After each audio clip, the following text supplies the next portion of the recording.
Introducing first in the red corner, 15 wins, opposite of 4 defeats and 2 draws, Yonosuke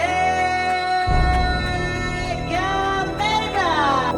赤黒オーバーウェイト123パウンド、Over 3 weights, champion of the world, John Liu Casimero! 本当に下手な姿を見せられますね。さあ、モンスター Angas ng Pinas kontra sa angas ng Japan. Casimero versus Kameda. Dasado na nga ang bakbakang Janriel Casimero versus Kyunosuke Kameda ng bansang Japan.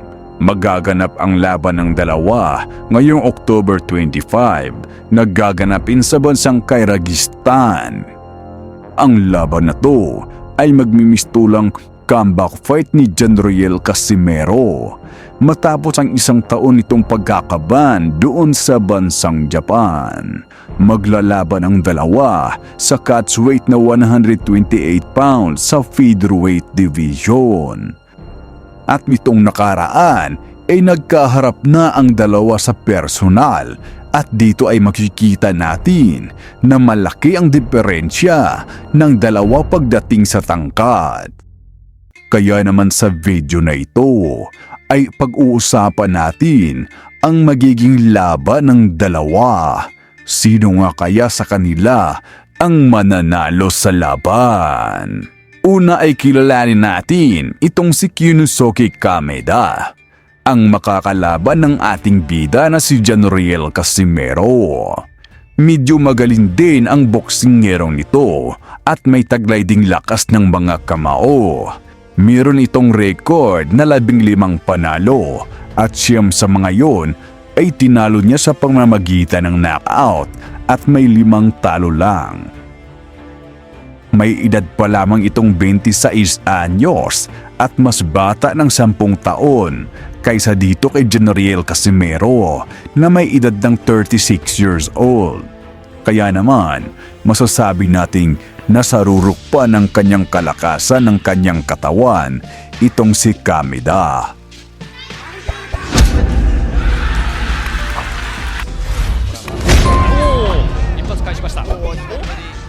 Maliban dyan ay lamang din itong Hapon pagdating sa tangkad dahil may taas itong 5'10", habang ang ating bida ay may taas lamang na 5'4".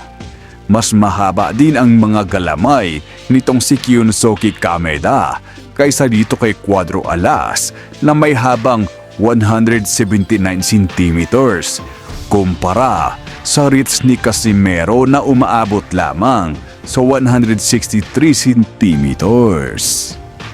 Mas aktibo din lumaban ang Hapon na ito kaysa kay Casimero dahil 2 beses na itong sumasampa sa ibabaw ng lona ngayong taong 2025. Habang itong si Janriel Casimero naman ay mag-iisang taon nang hindi lumalaban. Gayunpaman, sa kabila ng hindi pagiging aktibo may mga kalamangan pa rin naman si Casimero kontra dito sa makakalaban niya. Una na nga dyan ang dami ng karanasan ni Cuadro Alas. Mantakin mo ba naman ay lumaban na ito sa 11 magkakaibang bansa at dinadayo niya ang mismong teritoryo ng kanyang mga kalaban. Kaya masasabi nating makunat na itong si Casimero pagdating sa pagiging isang road warrior.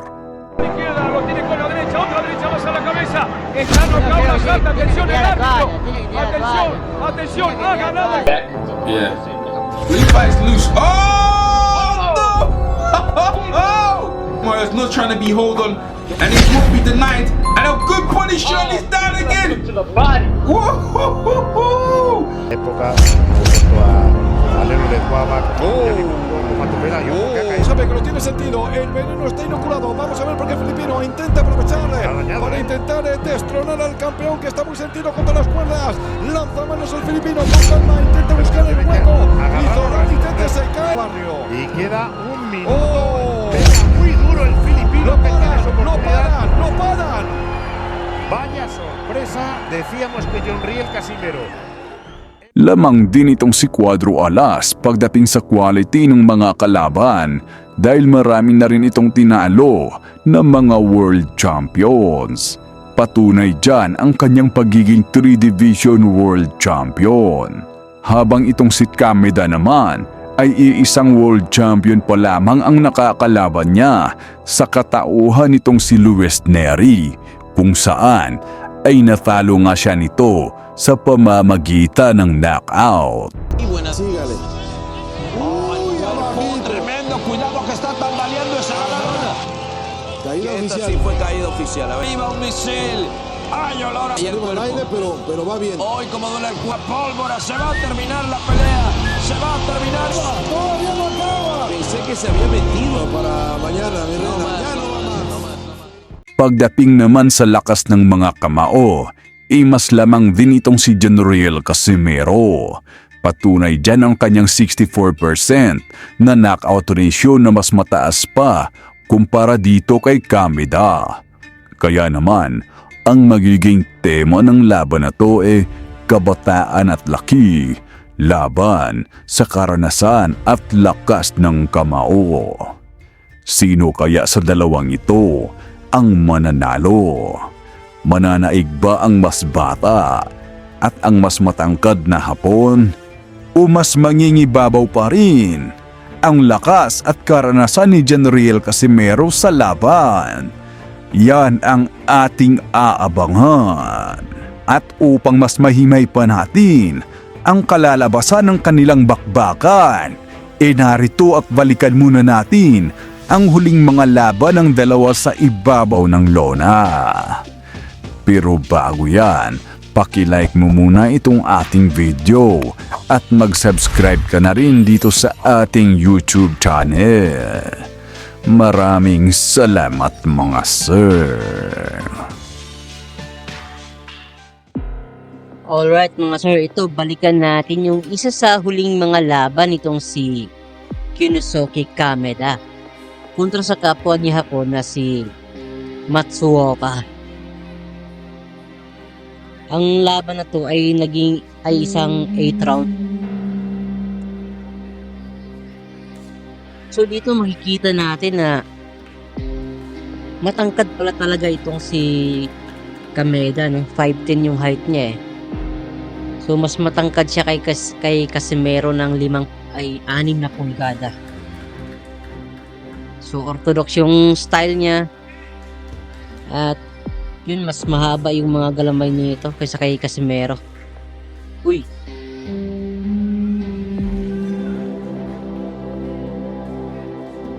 Maganda yung galawan nitong si Kameda, no? Kahit matangkad siya, may head movement. Ayun, no?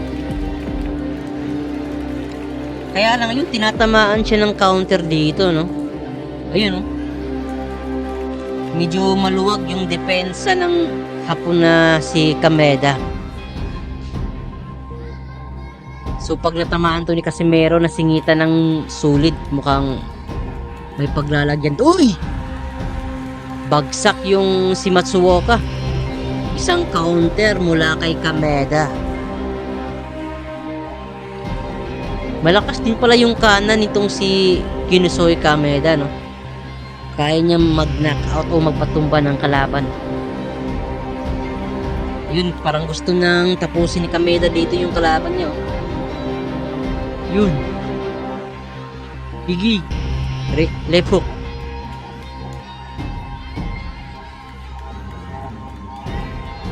So, parang nanggigigil dito si Kameda. Gusto na niyang tapusin yung kalaban, Ayun, oh.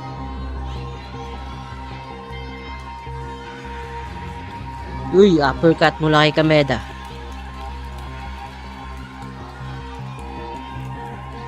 Magkakasunod na combination mula kay Matsuoka. Yun, maganda yung mga uppercut mula kay Kameda dito, men.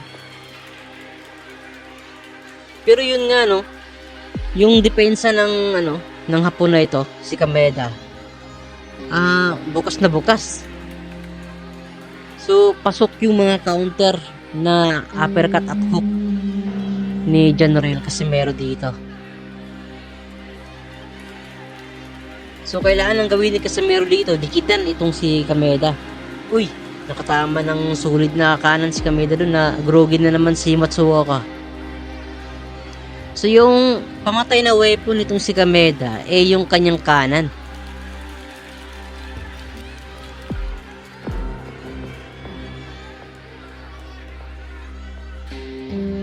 Bigig, magkakasunod na combination mula. Uy, nakatama ng magandang combination si si Kameda.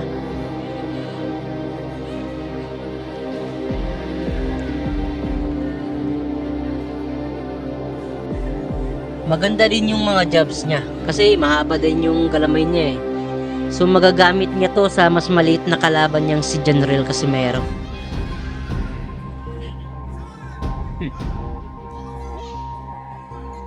So nasa round number 7 na tayo mga sir, no? Yun, tumama yung malakas na kanan. So maganda yung mga jabs dito ni Kameda, no? Uy! What a uppercut! Damn! Napakasulit ng uppercut na yun. Sinalubong. Counter na uppercut na kanan. Tapos ang kalaban. So ito yung dapat bantayan ni Casimero, no? Yung kanan nitong si Kyunosuke Kameda malakas at kayang magpatumba ng kalaban.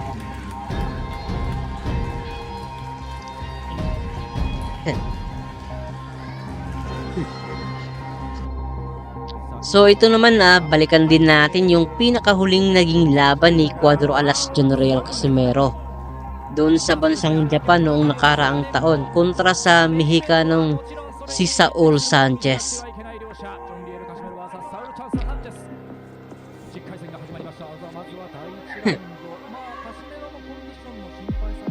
So gaya ng inaasahan, no, itong si General Casimero fast starter. Kumbaga napakadelikadong boksingero niya kapag sa pagsisimula pa lang ng laban.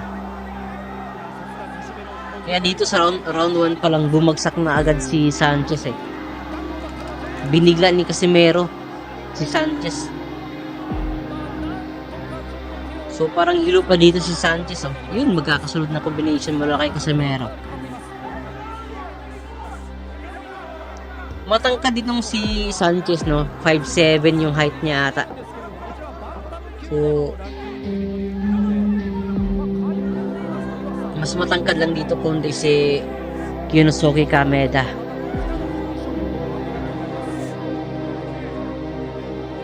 Yun, combination na naman mula kay Casimero.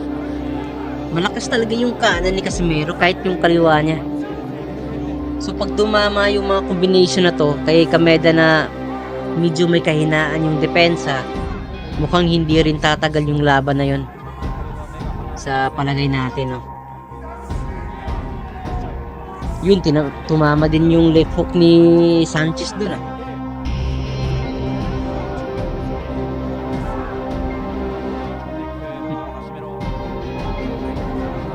Uy, tumama ng combination si Sanchez dun. Bing! Kaya lang bumawi agad si Casimero. Ang ganda ng combination na yun. Right straight sabay ng kaliwang left hook. Sakto sa mukha nitong si Saul Sanchez. So, groggy na naman dito si Sanchez, no? Kapag talaga na naramdaman na ni Casimero na nasasaktan yung kalaban niya, talagang hindi na niya titigilan, no? So, ganito ang mangyayari pag yung kalaban niya hindi ganun katibay yung depensa, tsaka walang head movement. Grabing broken itong si Sanchez dito, no? Bigig, combination mula kay Casimero. Kanan na naman, yan. Bigig. Boom! Sulit na kanan na naman. Tapos ang laban. Damn. So, yun nga, no? Napakadelikadong boksingero ni Casimero kapag sa pagsisimula pa lang ng laban. Kaya dito sa magiging laban niya kay Kyunosuke Kameda, asahan na din natin na maaga ding matatapos yung kanilang bakbakan. Pero kayo ba mga ma'am at mga sir, anong prediction ninyo sa darating na laban na to?